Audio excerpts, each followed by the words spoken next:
ताकि कोई भी इस धोखे में ना गिरे कि हम विश्वासियों के जीवन में कोई शाप है। और अगर कोई आपके पास आता है और ये कहता है कि आपके जीवन में शाप है और मैं उस शाप को तोड़ूंगा, तो यकीन नहीं कर। इसके लिए परमेश्वर के वचन में कोई बुनियाद नहीं है। हम जब मसीह के जरिए उद्धार पाते हैं तो सारे शाप से, सब बुरी बातों से हमें छुटकारा मिलता है। तो कोई शाप हमारे जीवन में नहीं है, बल्कि परमेश्वर की आशीष है, क्योंकि मसीह के जरिए जब हमने उद्धार पाया, हमें पूरा छुटकारा मिला है। प्रभु के नाम की स्तुति हो।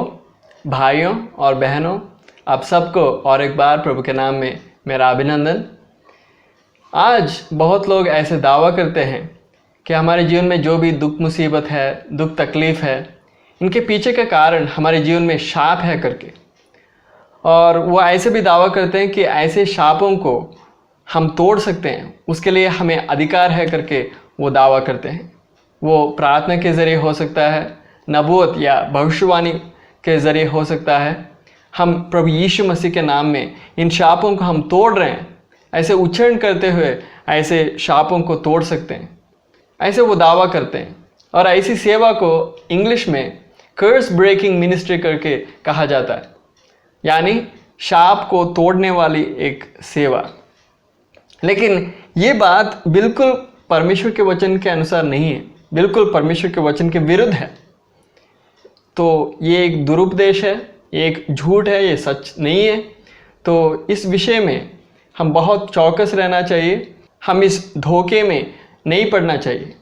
तो हम इस विषय के बारे में अच्छी रीति से परमेश्वर का वचन क्या कहता है करके हमें समझना ज़रूरी है। उसके अलावा इस बात को, इस विषय को दूसरों के साथ भी आपने बांटना है, ताकि बाकी लोग भी और लोग भी इस धोखे में ना पड़े, इस धोखे में ना फंसे। इस तरह की एक सेवा, शाप तोड़ने वाली एक सेवा या कर्स ब्रेकिंग मिनिस्ट्री परमेश्वर के वचन के अनुसार नहीं है करके बोलने के पीछे कुछ कारण के ऊपर हम ध्यान दें। सबसे पहले, परमेश्वर के वचन में पुराने नियम हो या नए नियम, दोनों में हम कहीं भी ऐसे एक सेवा को नहीं देख सकते, ऐसे एक सेवा का जिक्र या एक घटना या एक उदाहरण हम कहीं नहीं देख सकते। पुराने नियम में याजकों की सेवा के बारे में हम पढ़ते हैं, नबियों की सेवा, भविष्यवक्ताओं की सेवा और प्रेरितों की सेवा है, सुसमाचार के प्रचार की सेवा है, कई प्रकार की सेवाएं हैं। लेकिन कहीं भी प्रभु यीशु मसीह के नाम में इस शाप को मैं तोड़ता हूं करके ऐसे शापों को तोड़ने वाली एक सेवा हम कहीं भी नहीं देख सकते। परमेश्वर के वचन में कहीं भी ऐसे एक जिक्र या उदाहरण हम नहीं पाते।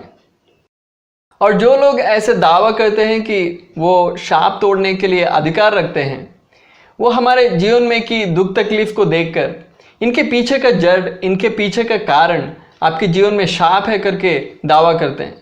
उसको साबित करने के लिए, उसको समर्थन देने के लिए वो परमेश्वर के वचन में व्यवस्था विवरण 28वां अध्याय 15 से 68 तक दिखा सकते हैं। इन वचनों में यहोवा परमेश्वर अपने प्रजा इस्राएल के साथ बात कर रहा है, अपने दास मूसा के जरिए उनसे बात कर रहा है। बात करते समय ऐसा कह रहा है, मैं तुम्हारे सामने अपने व्यवस्था रख रहा हूँ, मेरी आज्ञाएं रख रहा हूँ। अगर तुम मेरी आज्ञाओं के अनुसार चलोगे तो मैं तुम्हें आशीष दूंगा, अगर तुम मेरी आज्ञाओं को तोड़ोगे तो मैं तुम्हें शाप दूंगा।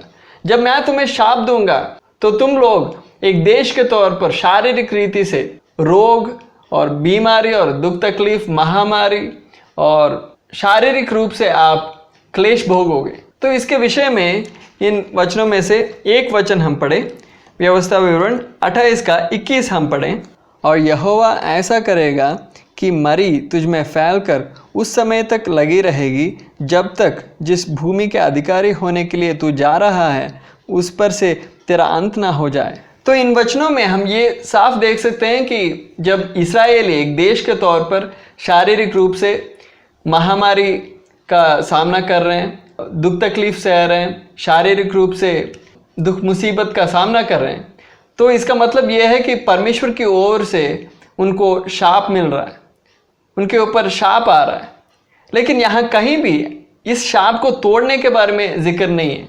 ऐसी एक सेवा या ऐसी एक आत्मिक अधिकार के बारे में कोई सूचना भी नहीं है। यहाँ परमेश्वर के शाप के बारे में ज़रूर लिखा है, लेकिन शाप को तोड़ने के बारे में कहीं भी जिक्र नहीं है।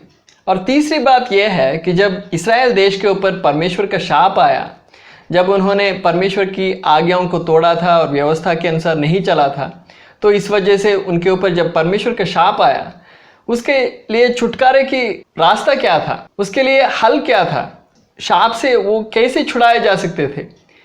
कोई याजक या नबी आकर यहोवा के नाम में मैं तेरे शापों को तोड़ता हूँ ऐसे बोलने के जरिए नहीं, बल्कि जब वे लोग अपने पापों से मन फिराएंगे और परमेश्वर की ओर फिरेंगे, तब परमेश्वर उनके पापों को माफ़ करता है और उन्हें छुड़ाता है। ऐसे वो परमेश्वर के शाप से छुटकारा पा सकते थे। तो इसके विषय में परमेश्वर के वचन में पढ़ सकते हैं। और व्यवस्था विवरण में हम 28वां अध्याय में उन शापों के बारे में हमने पढ़ा कि प्रभु कहता है कि अगर तुम लोग मेरी आज्ञाओं को तोड़ोगे तो मैं तुम्हें शाप दूंगा, और जब मैं शाप दूंगा तुम्हें शारीरिक रीति से समस्याएं आएंगी, रोग आएंगे, बीमारियां, दुश्मनों के सामने आपको हारना पड़ेगा।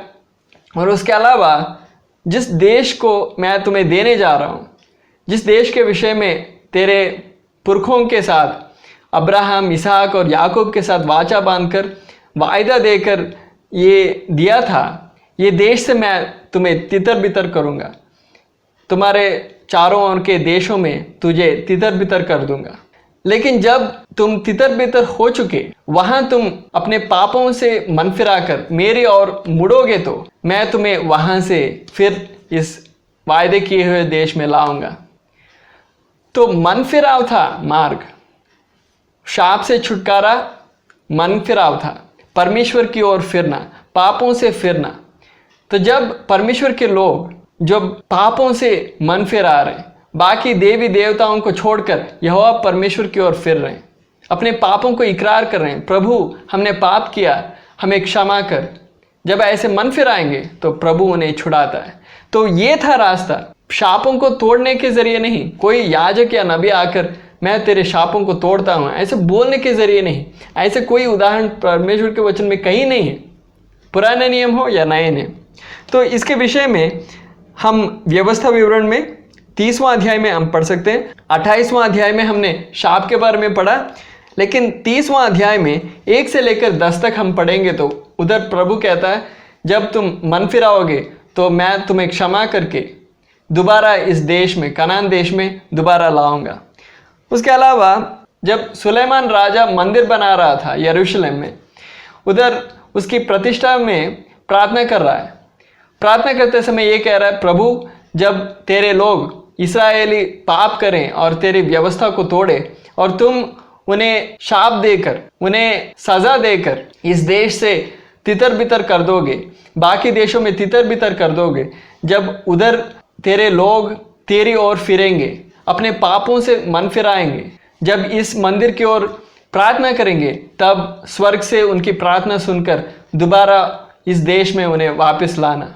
उसके उत्तर में परमेश्वर उत्तर भी देता है कि मैं ऐसा करूंगा, जब मेरे लोग ऐसे मन फिराएंगे, चाहे मेरे लोग किधर भी तितर बितर हों, उन सबको मैं दोबारा मैं लाऊंगा करके प्रभु वायदा भी देता है। तो उसके विषय में दूसरा इतिहास 6वां अध्याय 24 से लेकर 31, 6वां अध्याय उसका 24 से लेकर 31 और उसी 6वां अध्याय का 36 से लेकर 39, और दूसरा इतिहास 7वां अध्याय उसमें 13 और 14 आयत। इन आयतों में हम ये बात पाते हैं। और दानियल और एजरा और नेहमिया जैसे पुरुषों को परमेश्वर ने इस्तेमाल किया ताकि इस्राएल देश अपने पापों से मन फिराकर यहोवा परमेश्वर की ओर मुड़े।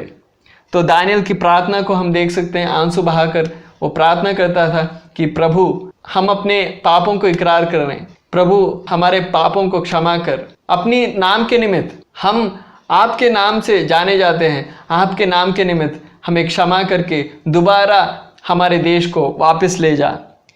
तो उसके साथ साथ एजरा के बारे में हम पढ़ सकते हैं, नेहमिया के बारे में पढ़ सकते हैं। परमेश्वर ने इन्हें बहुत सामर्थ्य रीति से इस्तेमाल किया। तो दानियल, एजरा और नेहमिया के जरिए परमेश्वर इस्राएल देश को अपनी ओर फिराया।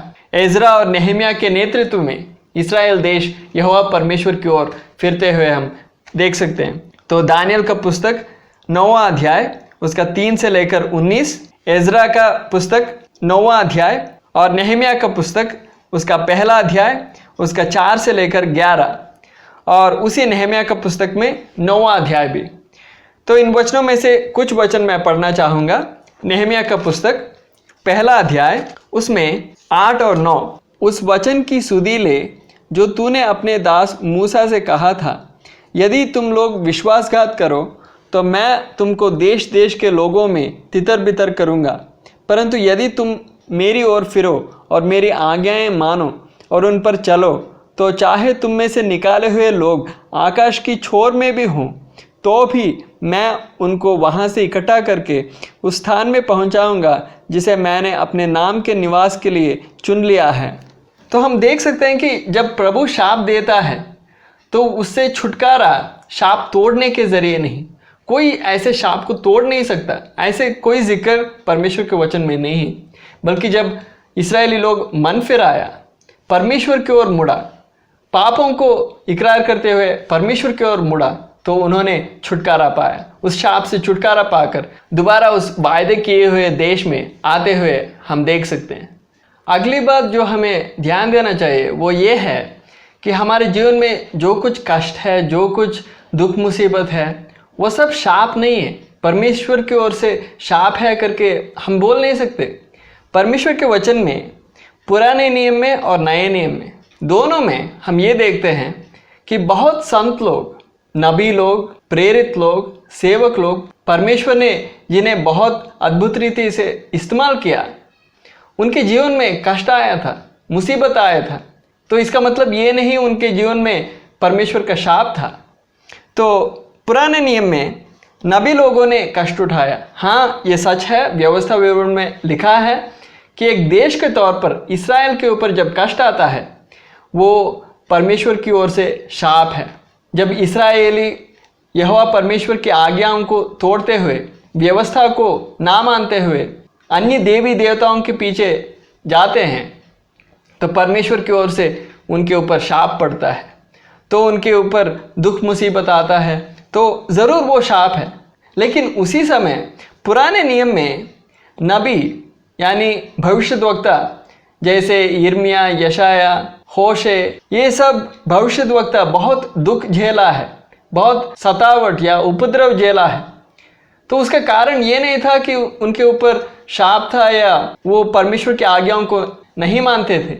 उसके विपरीत वो परमेश्वर की आज्ञाओं को मानते हुए, परमेश्वर के प्रति बहुत जलन रखते हुए, बाकी लोग जब अन्य देवी देवताओं के पीछे जा रहे थे, वो लोग ऐसे अन्य देवी देवताओं के पीछे नहीं जा रहे थे, परमेश्वर की आज्ञाओं को मान रहे थे और बाकी लोगों को चेतावनी दे रहे थे, परमेश्वर के नाम में नबोध कर रहे थे, चेता रहे थे कि परमेश्वर का क्रोध आने वाला है, आप लोगों ने पापों से मन फिराना है। फिर भी उनके जीवन में कष्ट आया, दुख मुसीबत आया। इसके बारे में मैं बहुत विस्तार से नहीं बताना चाहता हूँ। इसके बारे में मैं पिछले भाग में, इसी सीरीज़ का पिछले भाग जिसका शीर्षक क्या सोना चांदी है तेरा प्रतिफल, उस भाग को आप देखेंगे तो इसके बारे में और विस्तार से आपको मिलेगा।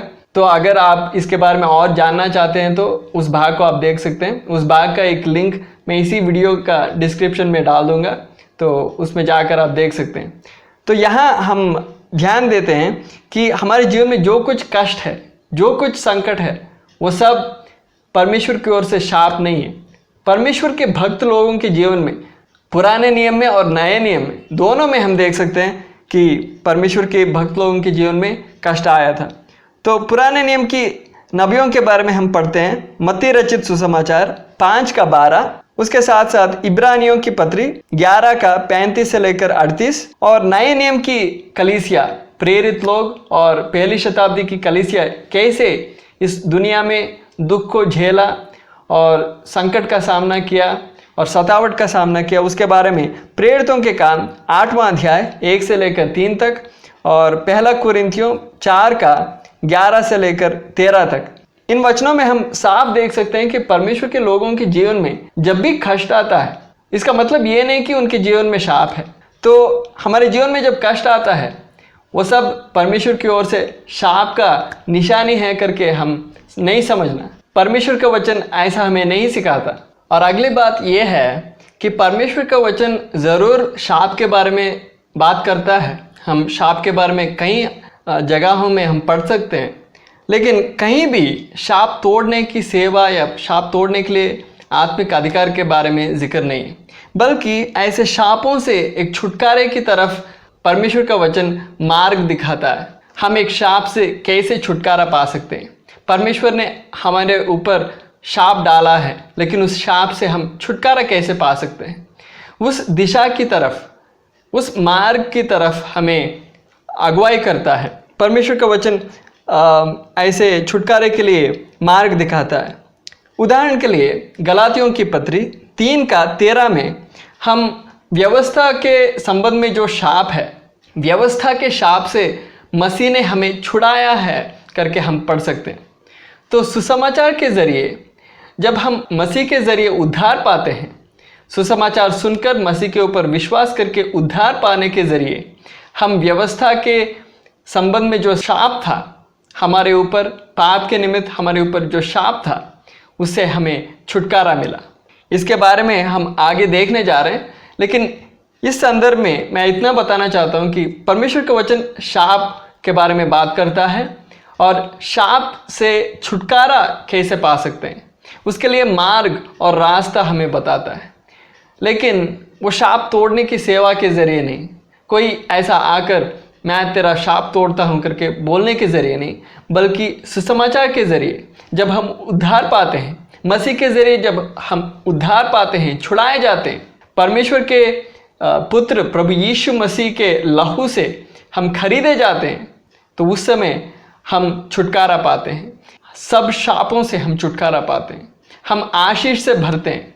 तो ऐसे परमेश्वर का वचन शाप से छुटकारे के लिए रास्ता बताता है। अगली बात यह है कि परमेश्वर के वचन में हम देखते हैं कि कई अगुवे, याजक, नबी या भविष्यद्वक्ता, प्रेरित और परमेश्वर के सेवक और इस्राएल के पूर्वज जो अब्राहम, इसहाक और याकूब, नूह और ये सब सेवक लोग, इन किसी को भी परमेश्वर ने ऐसे अधिकार नहीं दिया था। ऐसे कोई जिक्र नहीं है कि किसी को शाप तोड़ने का अधिकार मिला। लेकिन आज इस आधुनिक युग में हम देखते हैं कि ऐसे लोग दावा करते हैं कि हमें आत्मिक अधिकार मिला है, हम यीशु मसीह के नाम में शाप तोड़ सकते हैं, या नबूवत के ज़रिए, प्रार्थना के ज़रिए। ऐसे कोई जिक्र नहीं है। तो हम ये सोचना चाहिए कि अगर प्रभु के सेवक जिनके बारे में हम परमेश्वर के वचन में पढ़ते हैं, उनको ऐसी अधिकार नहीं मिला, तो इनको परमेश्वर कैसे अधिकार दे रहा है? तो क्या परमेश्वर कुछ नया कर रहा है हमारे युग में? इस आधुनिक युग में परमेश्वर कुछ नया करके ऐसे लोगों को शाप तोड़ने का अधिकार दे रहा है? ये परमेश्वर के वचन के अनुसार नहीं है, क्योंकि कभी भी परमेश्वर ने ऐसे किसी को भी अधिकार दिए हुए हम परमेश्वर के वचन में नहीं पाते।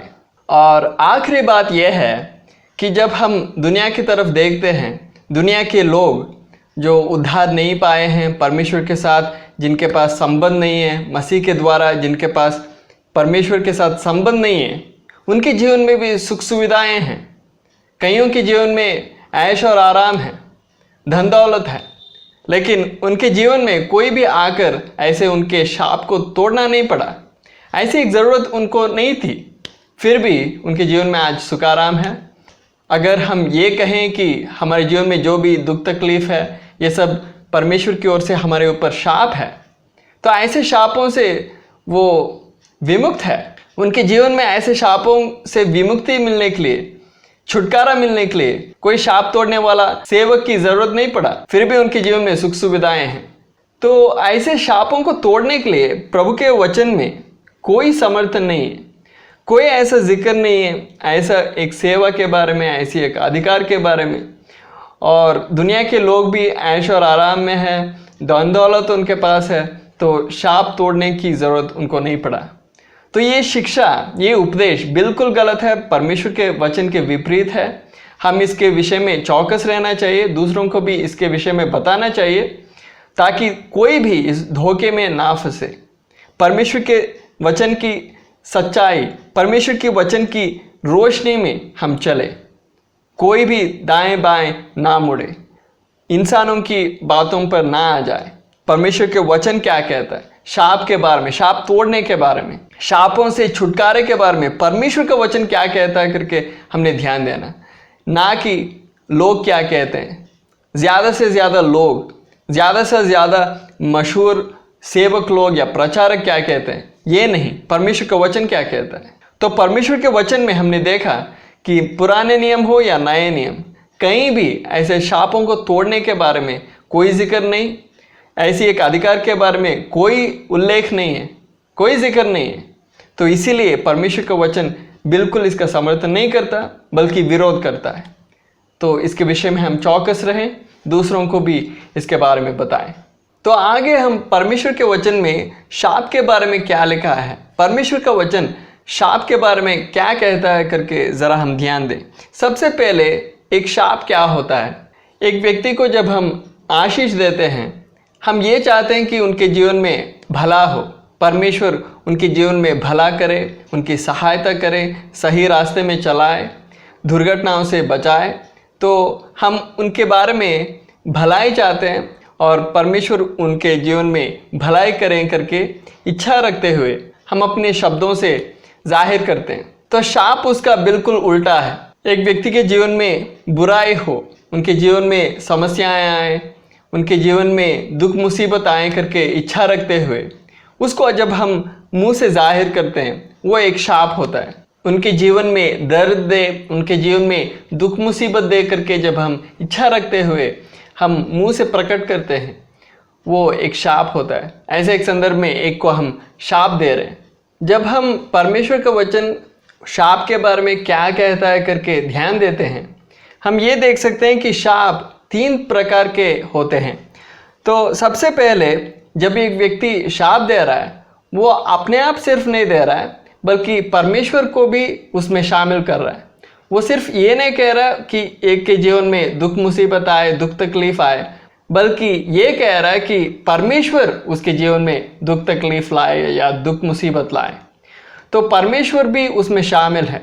और अक्सर ये देखते हैं कि आत्मिक अगुवे जैसे भविष्यद्वक्ता, जैसे एलिया या मूसा, नू या यहोशू जैसे आत्मिक अगुवे, या इस्राएल प्रजा के पूर्वज जो अब्राहम, इसहाक और याकूब थे, ऐसे आत्मिक अगुवे जिनके पास परमेश्वर से आत्मिक अधिकार था, वे ऐसे परमेश्वर के नाम में, परमेश्वर के आत्मा के प्रेरणा से ऐसे शाप देते हुए हम देख सकते हैं।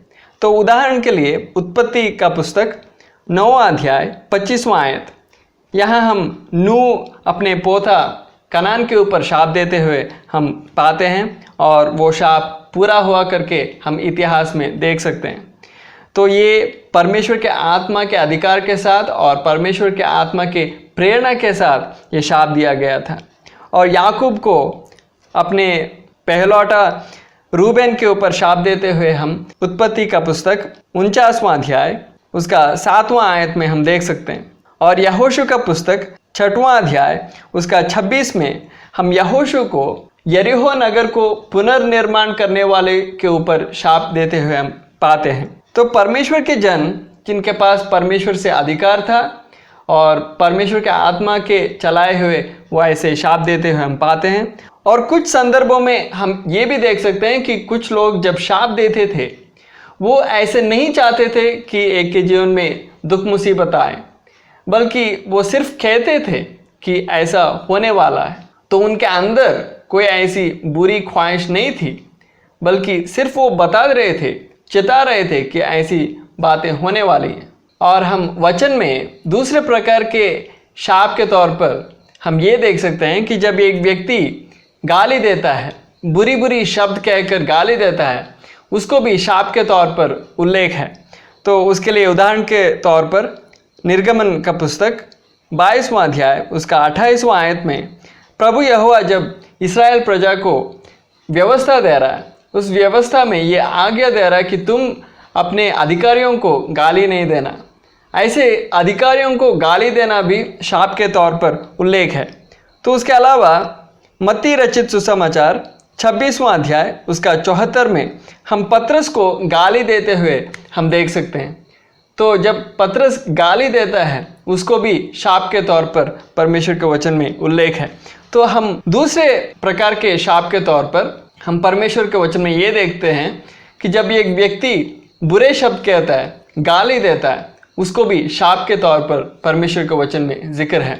और वचन में तीसरे प्रकार का शाप ये देख सकते हैं कि जब एक व्यक्ति किसी एक विषय को बुरी बुरी बातें कह रहा है, एक व्यक्ति को सिर्फ नहीं बल्कि एक विषय को भी। उदाहरण के तौर पर अय्यूब के पुस्तक में 3रा अध्याय उसका पहला वचन से हम पढ़ते जाएंगे तो उधर अय्यूब अपने जन्मदिन के ऊपर शाप दे रहा है। उस जन्मदिन को बुरी बुरी बातें हो जाए करके ख्वाहिश रखते हुए उसको मुंह से प्रकट कर रहा है। उसको भी शाप करके प्रभु के वचन में उल्लेख है। तो अय्यूब का पुस्तक 3रा अध्याय उसका 1। तो एक व्यक्ति किसी एक विषय को बुरी बुरी बातें हो करके कहता है, उसको भी शाप है करके प्रभु के वचन में उल्लेख है। अभी जब एक व्यक्ति किसी को शाप देता है तो वो शाप पूरा होगा, वो जो बात कही थी वो बात पूरा होगा करके निश्चय क्या है? क्या वो ज़रूर पूरी होगा?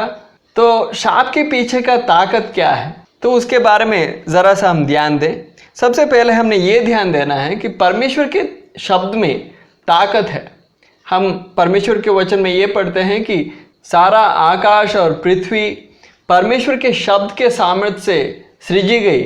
तो परमेश्वर के शब्द में बहुत ताकत है। जब परमेश्वर कुछ कहता है वो ज़रूर होगा, चाहे वो अच्छा हो या बुरा हो। अगर परमेश्वर ने कहा है तो ज़रूर है वो पूरा होगा। तो परमेश्वर जब किसी को शाप देता है तो ये पक्की बात है कि वो ज़रूर पूरा होगा। मनुष्य के ऊपर शाप दिया, वो पूरा हुआ है।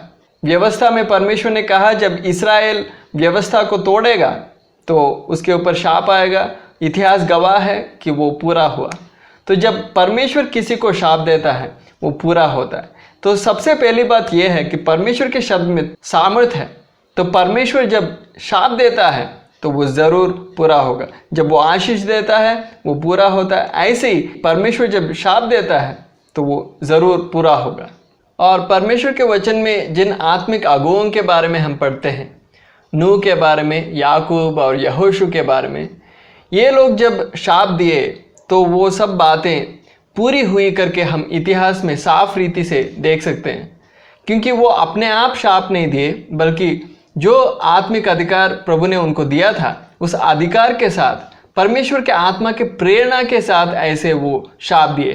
तो इसीलिए वे बातें पूरी हुई। और परमेश्वर ने हमें भी आत्मिक अधिकार दिया है। हम परमेश्वर के संतान हैं, हम नए सिरे से जन्मे हैं, परमेश्वर के परिवार में हम जन्मे हैं। तो परमेश्वर हमें भी आत्मिक अधिकार दिया है। लेकिन इसका मतलब ये नहीं कि हर एक साधारण विश्वासी अगर किसी को शाप देता है कि उनके जीवन में मौत आ जाए, कि उनके जीवन में ज़रूर मौत आ जाएगा, इसका मतलब ये नहीं है। लेकिन इन बातों से हम ये समझ सकते हैं कि अगर किसी को परमेश्वर आत्मिक अधिकार देता है और परमेश्वर के आत्मा के प्रेरणा से वो किसी को शाप देता है, वो ज़रूर पूरा होता है। लेकिन साधारण रीति से नहीं। साधारण रीति से एक विश्वासी जब किसी को शाप देता है या गलत रीति से अपनी जीभ को इस्तेमाल करता है तो वो उसके आत्मिक जीवन के ऊपर असर डालेगा।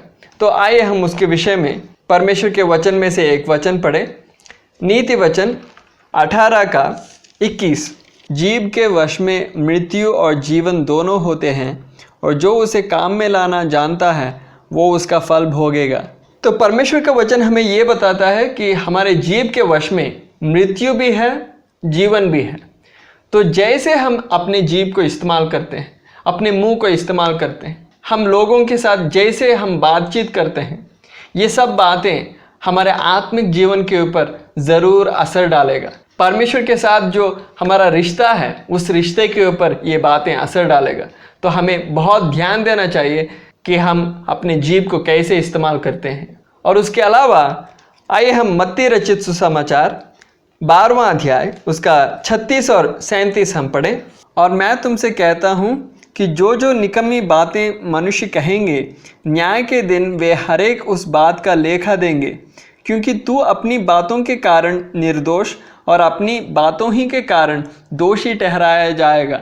तो इधर प्रभु यीशु मसीह हमें बताता है कि जैसे हम अपने जीव को इस्तेमाल करते हैं, उसके मुताबिक हमें परमेश्वर के न्यायासन के सामने खड़े होते समय हमें उसके लिए लेखा देना पड़ेगा।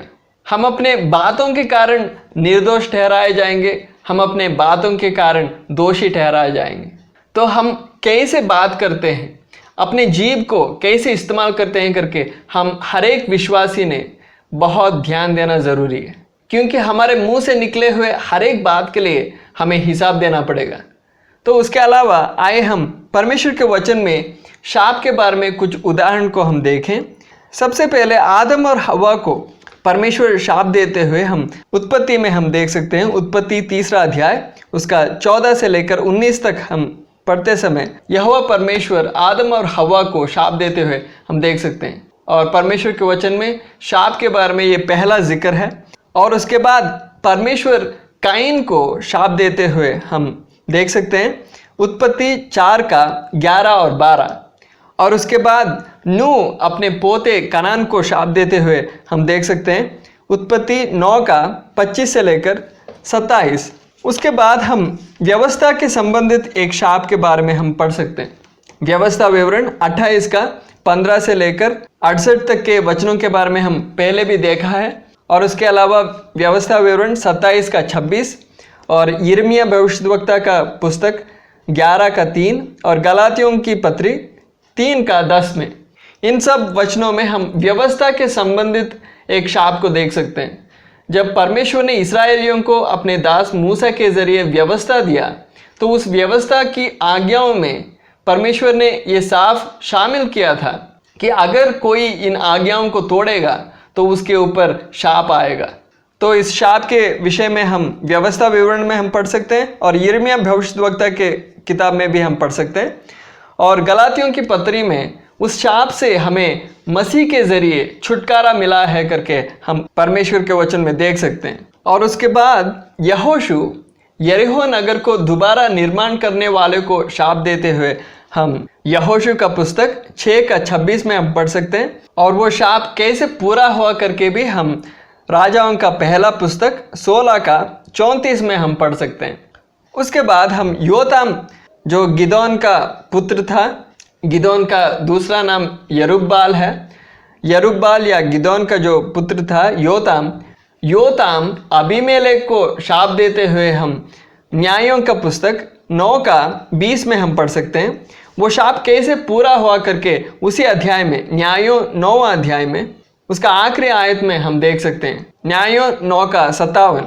अभी इन शापों में से 2 शापों को हम खास रीति से हमने देखना है। व्यवस्था के संबंधित जो शाप था, और अदन के बगीचे में जब मनुष्य पाप में गिरा तो परमेश्वर ने जो शाप मनुष्य को दिया।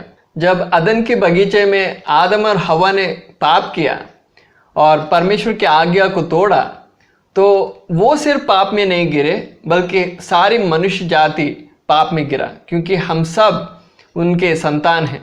तो हम सब पाप में गिरे हैं। तो जब वे पाप किए तो परमेश्वर ने उनको शाप दिया, तो वो शाप हमारे ऊपर भी आया। सारी मनुष्य जाति परमेश्वर के शाप के अधीन हो गई। तो हम सबको उस शाप से छुटकारे की ज़रूरत है। तो उसके विषय में आइए हम प्रभु के वचन में से पढ़ें।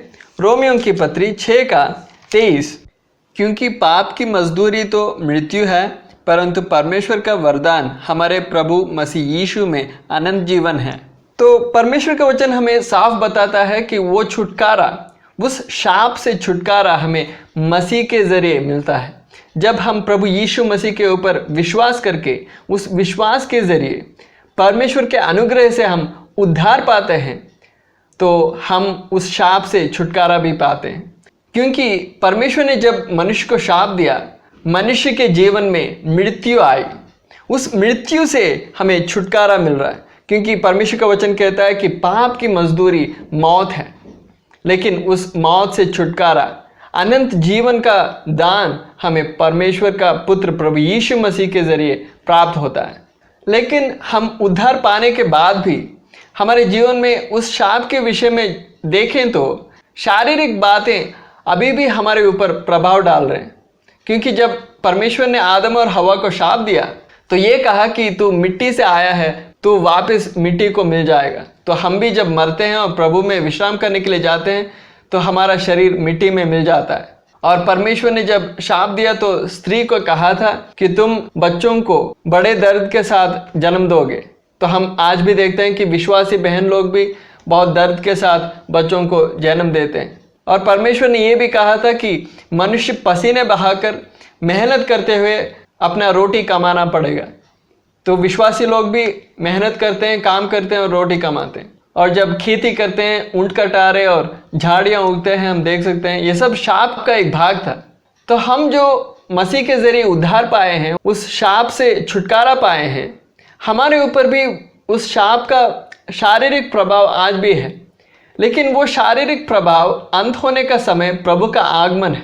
जब प्रभु हमें लेने के लिए बादलों में आएगा तो हम जो जीवित हैं हम रूपांतरित होंगे, हमारा शरीर बदल जाएगा, हम प्रभु से मिलेंगे। जो मसीह में सो रहे हैं, जो मसीह में मरे हैं, वे लोग भी हमसे पहले प्रभु से मिलन करने के लिए जी उठेंगे और उठा ले जाएंगे।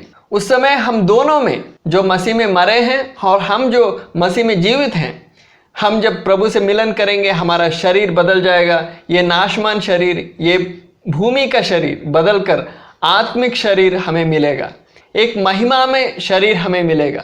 और उस शरीर के ऊपर इस शाप का कोई शारीरिक प्रभाव नहीं होगा। तो वो शारीरिक प्रभाव भी अंत होगा। उसके विषय में परमेश्वर का वचन रोमियों की पत्री 8:23 में हम पढ़कर क्या कहता है करके देख सकते हैं। और केवल वही नहीं, पर हम भी जिनके पास आत्मा का पहला फल है, आप ही अपने में कराते हैं और लेपालक होने की अर्थात अपनी देह के छुटकारे की बाट जोते हैं। तो इधर परमेश्वर का वचन हमारे देह के छुटकारे के बारे में हमें बता रहा है। तो वो छुटकारा परमेश्वर के आगमन के समय में होगा। जब हमारा प्रभु यीशु मसीह बादलों में आएगा तब वो छुटकारा हमें प्राप्त होगा। और उसके अलावा जब हम इस पृथ्वी में रह रहे हैं, हमारे जीवन में शारीरिकता है, यानी वो पुराना स्वभाव। जब हम नए सिरे से जन्मे हैं, हमारे अंदर एक नया स्वभाव आया जो ये चाहता है कि परमेश्वर को प्रसन्न करें। लेकिन उसी समय हमारा एक पुराना स्वभाव है। क्योंकि जब मनुष्य पाप किया तो इसका मतलब ये नहीं कि उसने एक फल को तोड़ा, परमेश्वर की आज्ञा को तोड़ा, बल्कि जब वो फल तोड़कर, परमेश्वर की आज्ञा को तोड़कर पाप में गिरा तो उसका स्वभाव बिगड़ गया। तो वो बिगड़ा हुआ स्वभाव आज भी हमारे जीवन में है। और परमेश्वर के वचन नए नियम में बार बार ये कहता है कि उस बिगड़े हुए स्वभाव के ऊपर जयवंत होकर हर दिन हम अपने मसीही जीवन में आगे बढ़ना चाहिए। तो उस बिगड़े हुए स्वभाव से भी हमें छुटकारे की ज़रूरत है। लेकिन जब तक हम इस पृथ्वी में जी रहे हैं तब तक हमारे अंदर वो शारीरिकता है। और उसके विषय में आए हम परमेश्वर के वचन में से कुछ वचन पढ़ें। रोमियों की पत्री 8:13, क्योंकि यदि तुम शरीर के अनुसार दिन काटोगे तो मरोगे, यदि आत्मा से देह की क्रियाओं को मारोगे तो जीवित रहोगे। तो इसका मतलब ये है कि एक विश्वासी जो नए सिरे से जन्मा है, उसके जीवन में भी एक संभावना है कि वो अपने शारीरिकता के अनुसार, इधर शरीर लिखा है, शरीर के अनुसार दिन काटे। क्योंकि हम में से हर एक के अंदर वो शारीरिकता अभी भी है, वो बिगड़ा हुआ स्वभाव अभी भी है। और उसके साथ साथ इफिसियों की पत्री 4:22 हम पढ़ें कि तुम पिछले चाल चलन के पुराने मनुष्यत्व को जो भरमाने वाली अभिलाषाओं के अनुसार भ्रष्ट होता जाता है उतार डालो। इधर परमेश्वर के वचन उसको पुराने मनुष्यत्व करके बुला रहा है। तो हमारा पुराना मनुष्यत्व या पुराना स्वभाव जो बिगड़ा हुआ है, इधर लिखा है कि वो भ्रष्ट है, उस स्वभाव में भरमाने वाली अभिलाषाएं हैं। इस बिगड़े हुए स्वभाव से भी हमें छुटकारे की ज़रूरत है। और वो छुटकारा हमें तब मिलेगा जब हमारा जीवन इस पृथ्वी में अंत होगा। वो प्रभु के आगमन का समय में हो सकता है, या उससे पहले हम, अगर हमारा मौत हो तो मौत के जरिए हमारा देह से हमारा आत्मा प्राण अलग होगा, तब इस शारीरिकता से हमें छुटकारा मिलेगा। लेकिन इस छुटकारे के लिए कोई शाप तोड़ने की ज़रूरत नहीं, कोई एक नबी आकर हमारे शाप को तोड़ने की ज़रूरत नहीं। क्योंकि जब हमने प्रभु यीशु मसीह के ज़रिए, विश्वास के ज़रिए उद्धार पाया, तो इस शाप से हमें छुटकारा मिल चुका है। उसके लिए हमारे प्रभु ने कीमत दे चुका है, सलीब के ऊपर अपने आप को कुर्बान करते हुए उसके लिए कीमत दे चुका है। लेकिन वो छुटकारा पूरा तब होगा जब प्रभु हमें लेने के लिए बादलों में आएगा। लेकिन उससे पहले हमारा मौत हुई तो हमारी शारीरिकता से, उस बिगड़े हुए स्वभाव से हमारा छुटकारा हो जाएगा। और जब प्रभु का आगमन होगा, जो मसीह में मुए हैं वो जी उठेंगे, और जो मसीह में जीवित हैं उनका देह रूपांतरित होगा। तो हम सब स्वर्गीय शरीर के साथ, आत्मिक शरीर के साथ प्रभु से मिलन करेंगे। तो हमें किसी नबी आकर शाप तोड़ने की ज़रूरत नहीं। उसके बाद गलातियों की पत्री 3:13 हम पढ़ें। उधर हम ये पढ़ते हैं कि मसीह के ज़रिए हमें व्यवस्था के संबंधित शाप से छुटकारा मिला है। गलातियों 3:13, मसीह ने जो हमारे लिए शापित बना, हमें मोल लेकर व्यवस्था के शाप से छुड़ाया, क्योंकि लिखा है, जो कोई काट पर लटकाया जाता है वो शापित है। तो परमेश्वर का वचन हमें बताता है कि मसीह ने अपनी कुर्बानी के ज़रिए, अपने सलीब की कुर्बानी के ज़रिए हमें व्यवस्था के शाप से छुड़ाया है, हमें मोल लिया है। लेकिन हमें मालूम है कि व्यवस्था परमेश्वर ने इस्राएलियों को दिया था, अन्य जातियों को नहीं। अपने दास मूसा के ज़रिए इस्राएलियों को दिया था।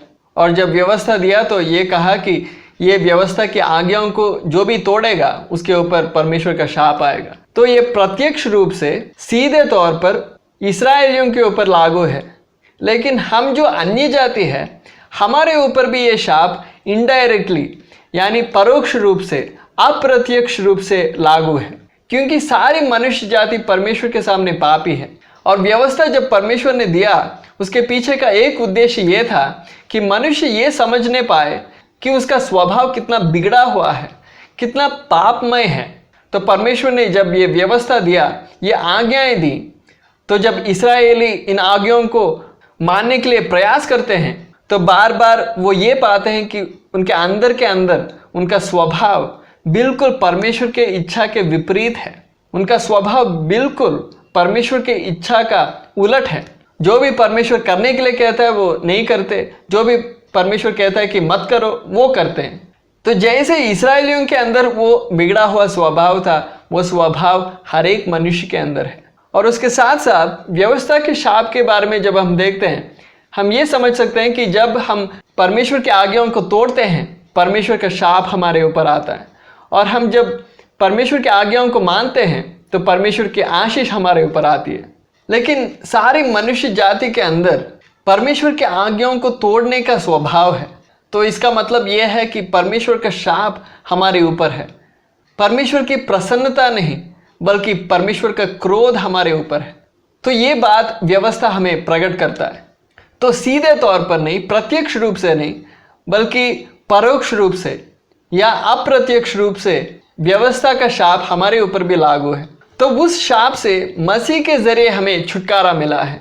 जब हमने सुसमाचार सुना और मसीह के ऊपर विश्वास करके उद्धार पाया, तो हमें उस शाप से छुटकारा मिला है। तो इस छुटकारे के लिए भी कोई नबी आकर मैं यीशु मसीह के नाम में इस शाप को तोड़ता हूं करके बोलने की ज़रूरत नहीं है। मसीह के ज़रिए हमें छुटकारा मिल चुका है। और उसके साथ साथ हमने ये भी ध्यान देना है कि जो वचन हमने व्यवस्था विवरण में से पढ़ा, व्यवस्था विवरण 28 का 15 से लेकर 68 तक, ये वचन जब हम पढ़ते हैं, हम जो शाप इधर देखते हैं, ये हमारे ऊपर आत्मिक रीति से संबंध रखता है, अक्षरिक रूप से या शारीरिक रूप से नहीं। क्योंकि पुराने नियम के पुस्तक हमारे जीवन में आत्मिक रीति से लागू है, शारीरिक रूप से या अक्षरिक रूप से नहीं।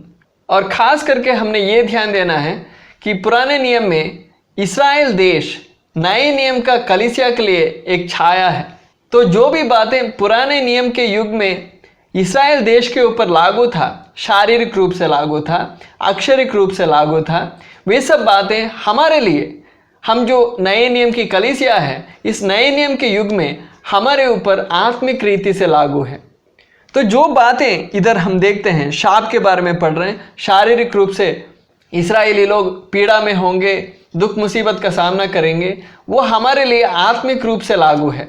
तो इसका मतलब ये है कि जैसे इस्राएली परमेश्वर की आज्ञाओं को जब तोड़ते थे, तो उनके ऊपर परमेश्वर का शाप आता था, तो इसके वजह से वो शारीरिक रूप से दुख मुसीबत का सामना करना पड़ता था। तो हमारे जीवन में जब हम परमेश्वर की आज्ञाओं को तोड़ते हैं, परमेश्वर हमसे अप्रसन्न होता है।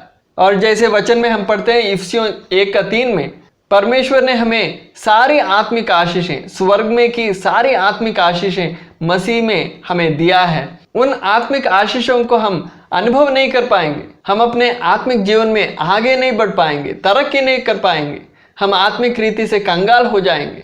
परमेश्वर के साथ जो हमारा रिश्ता है वो सूख जाएगा, हम परमेश्वर से दूर हो जाएंगे, परमेश्वर की आवाज़ हम करीबी से सुन नहीं पाएंगे।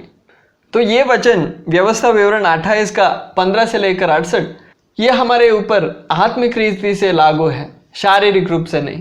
तो हमारे जीवन में दुख मुसीबत है या दुख तकलीफ है तो इसका मतलब ये नहीं कि परमेश्वर का शाप हमारे ऊपर है।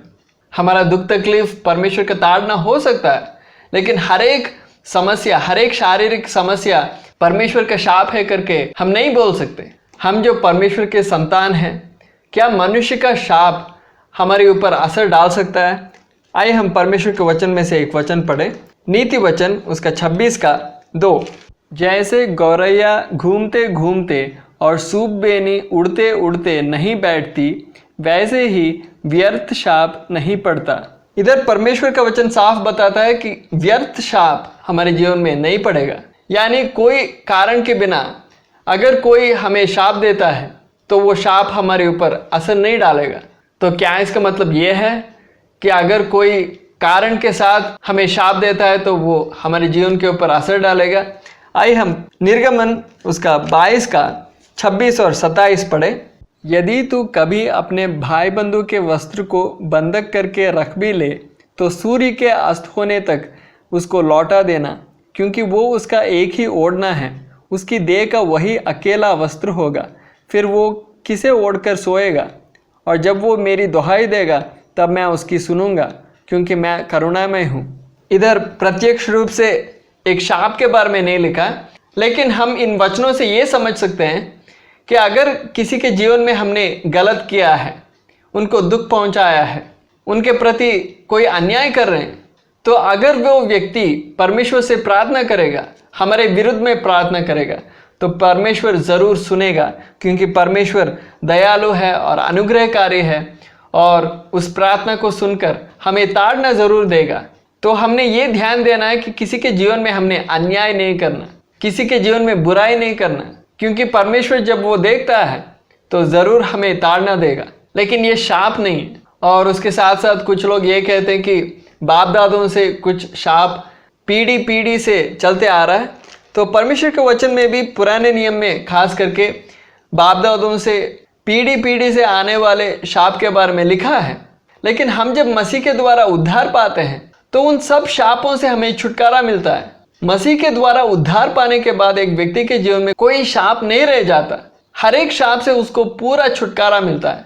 लेकिन हम में से बहुतेरों के बाप दादे मूर्ति पूजक थे, वो शैतान को पूजते थे, शैतान की उपासना करते थे, तो उनके जीवन के ऊपर शैतान को हक है। और हम जो उनके संतान हैं, हमारे ऊपर भी शैतान को हक है, क्योंकि जैसे हमारे बाप दादे जीते थे, जैसे वो जीवन बिताते थे, वैसे ही हम भी जीवन बिताते आए हैं। तो शैतान को हमारे जीवन के ऊपर हक है, क्योंकि हमारा चाल चलन बिगड़ा है, हमारे जीवन में पाप है, तो शैतान को बोलने के लिए हमारे जीवन के ऊपर हक है। तो इसलिए ये संभव है कि शैतान हमें दुख पहुंचाए या दुख तकलीफ दे हमारे जीवन में। लेकिन वास्तव में देखें तो ये एक शाप नहीं है जो बाप दादों से पीढ़ी पीढ़ी से चलते आ रहा है। लेकिन परमेश्वर का वचन हमें ये बताता है कि हमने अपने बाप दादों से एक बुरा चाल चलन, एक पाप में चाल चलन को पाया है। तो उसके विषय में आए हम पढ़ें। पहला पत्रस उसका 1 का 18 और 19। क्योंकि तुम जानते हो कि तुम्हारा निकम्मा चाल चलन जो बाप दादों से चला आता है, उससे तुम्हारा छुटकारा चांदी सोने अर्थात नाशवान वस्तुओं के द्वारा नहीं हुआ, पर निर्दोष और निष्कलंक मेमने अर्थात मसीह के बहुमूल्य लहू के द्वारा हुआ। इधर परमेश्वर का वचन कहता है कि तुम्हारा निकम्मा चाल चलन जो बाप दादों से चला आता है, तो हमें अपने बाप दादों से एक निकम्मा चाल चलन मिला है। उस चाल चलन के वजह से शैतान को हमारे जीवन के ऊपर हक था, लेकिन जब हम मसीह के द्वारा उद्धार पाए तो उस चाल चलन से हमें छुटकारा मिला, एक नया स्वभाव मिला, हमारा जीवन बदला, हमारा दिल बदला। तो शैतान को हमारे जीवन के ऊपर कोई हक नहीं। तो हम जो उद्धार पाए हैं, नए नियम के विश्वासी, नए सिरे से जन्मे हुए परमेश्वर के संतान के ऊपर कोई शाप नहीं। बाप दादों से पीढ़ी पीढ़ी से आने वाले कोई शाप हमारे ऊपर नहीं है। मसीह के जरिए हमें संपूर्ण छुटकारा मिला है। और उसके अलावा अगर कोई हमारे विरुद्ध में जादू टोना करेगा, वो भी हमारे ऊपर असर नहीं डालेगा। तो आइए हम उसके विषय में गिनती का पुस्तक 23 का 23 हम पढ़े। निश्चय कोई मंत्र याकूब पर नहीं चल सकता और इस्राएल पर भावी कहना कोई अर्थ नहीं रखता, परंतु याकूब और इस्राएल के विषय में अब ये कहा जाएगा कि ईश्वर ने क्या ही विचित्र काम किया है। ये वचन पुराने नियम के युग के इस्राएलियों के बारे में लिखा है, जिन्हें परमेश्वर ने एक मेमने के लहू के जरिए छुड़ाया था। लेकिन हम जो नए नियम की विश्वासी हैं, परमेश्वर ने अपने पुत्र प्रभु यीशु मसीह, जो परमेश्वर का मेमना है, उसके लहू से हमें छुड़ाया है। तो ये वचन अगर इस्राएलियों के बारे में सच था, तो हमारे जीवन में और भी कितना सच है। कोई जादू टोना हमारे ऊपर असर नहीं डाल सकता, कोई मंत्र, कोई भावी कहना हमारे विषय में अर्थ नहीं रखता। और उसके अलावा कईयों का विश्वास ये है कि अगर हमारे जीवन में कोई दुख मुसीबत है तो ये हमारे पिछले जन्म के कर्म के वजह से है, तो हमारे कर्म को भोग रहे हैं करके कहते हैं। लेकिन वचन कहता है कि हम इस पृथ्वी में एक ही बार आए हैं, दोबारा हम नहीं आएंगे। एक ही बार आए हैं, उसके बाद मौत है, उसके बाद परमेश्वर के न्यायासन के सामने हमने खड़े होना है। तो उसके विषय में परमेश्वर के वचन में से पढ़े इब्रानियों की पत्री 9 का 27।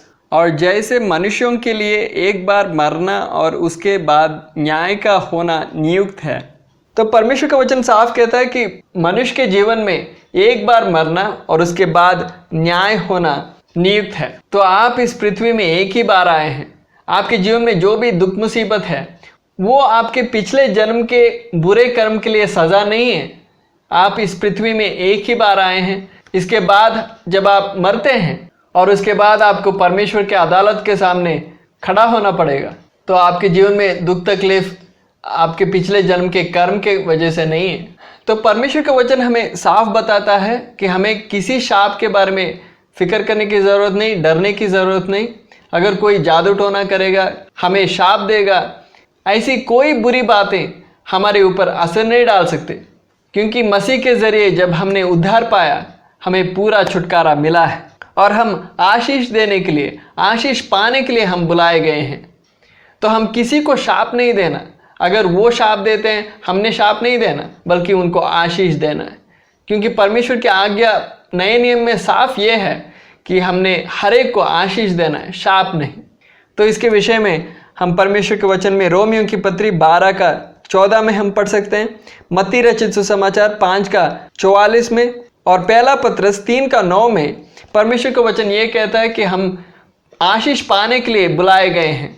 तो इसीलिए हम किसी को शाप देते हुए देखें तो उनको शाप नहीं देना, बल्कि आशीष देना, क्योंकि हम आशीष पाने के लिए बुलाए गए हैं। तो अगर कोई हमें शाप देता है, वो शाप हमारे ऊपर असर नहीं डालेगा, क्योंकि हम आशीष पाने के लिए बुलाए गए हैं। परमेश्वर ने हमें आशीष दी है, हमारे ऊपर कोई मनुष्य का शाप असर नहीं डाल सकता। तो इसलिए अगर कोई आपको शाप देता है तो उनको आशीष दे। परमेश्वर की आज्ञा आपके लिए ये है कि आप आशीष दे और शाप नहीं। और अगर आपके जीवन में दुख मुसीबत है, तो आपने एकदम ये नहीं सोचना कि आपके जीवन में शाप है, बल्कि ऐसे संदर्भ में ये याद करना कि मसीह के जीवन में दुख मुसीबत था। पहली शताब्दी के प्रेरितों के जीवन में, पहली शताब्दी की कलीसिया के विश्वासियों के जीवन में दुख मुसीबत था। लेकिन इसका मतलब ये नहीं कि उनके जीवन में शाप था। शाप की वजह से उनके जीवन में दुख मुसीबत नहीं आया। तो मसीहियों के जीवन में दुख मुसीबत ज़रूर होगा, और ऐसे संदर्भों में हमने मसीह को याद करना है, हमें उसके पीछे चलना है। हम मसीह के पदचिन्हों में चलने के लिए बुलाए हुए हैं।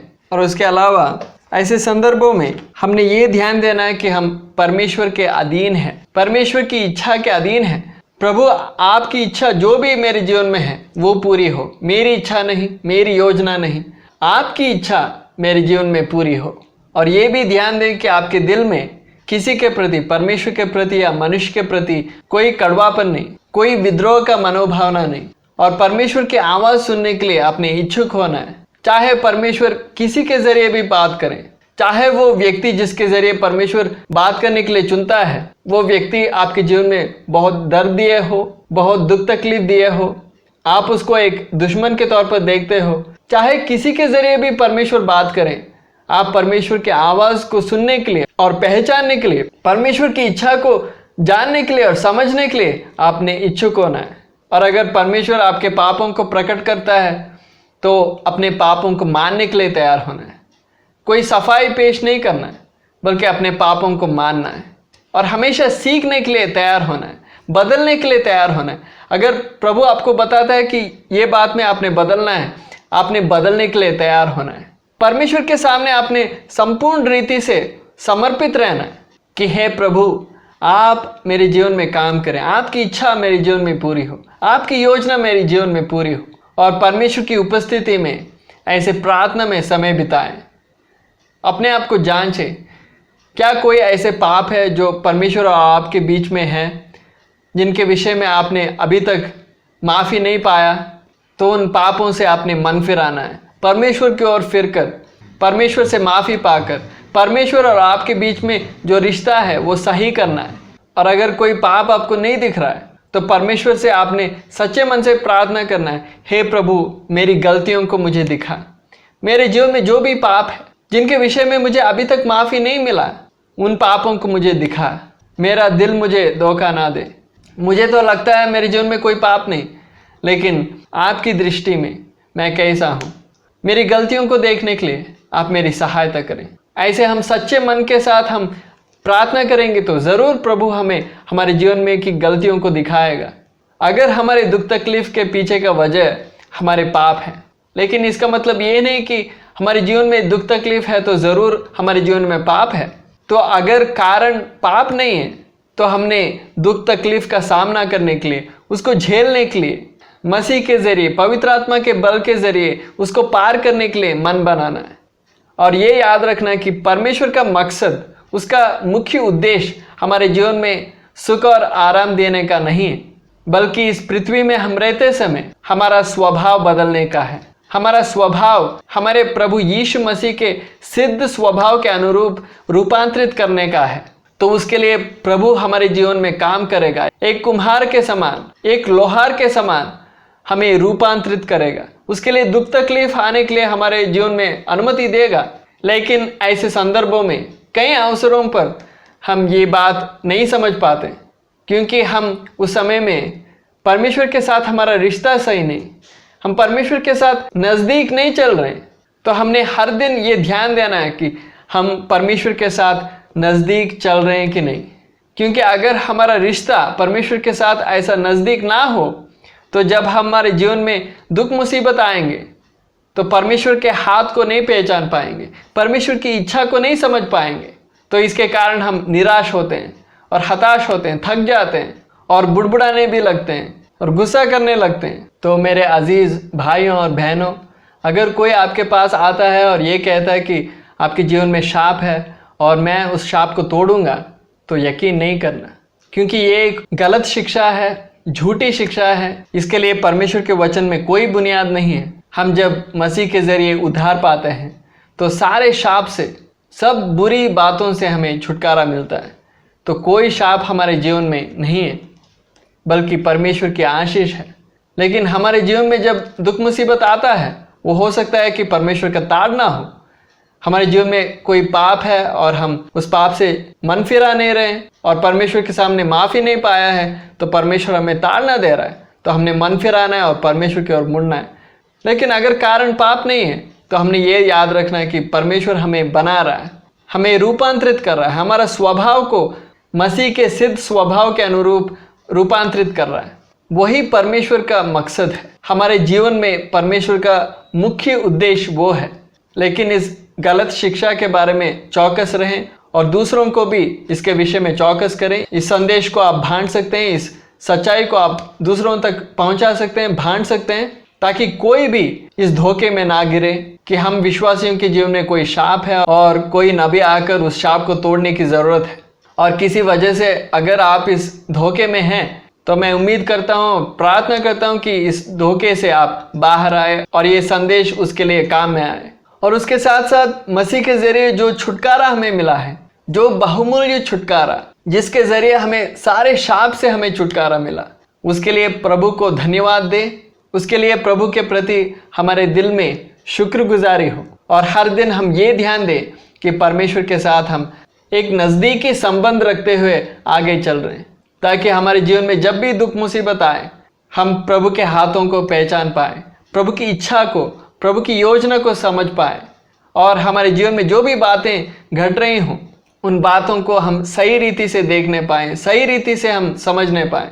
उसके लिए प्रभु हम सबकी सहायता करें, हमें बल दे, हमारी अगुवाई करें और फिर मिलने तक प्रभु आप सबके साथ हो। इस संदेश के ज़रिए भी प्रभु आप सबको आशीष दे।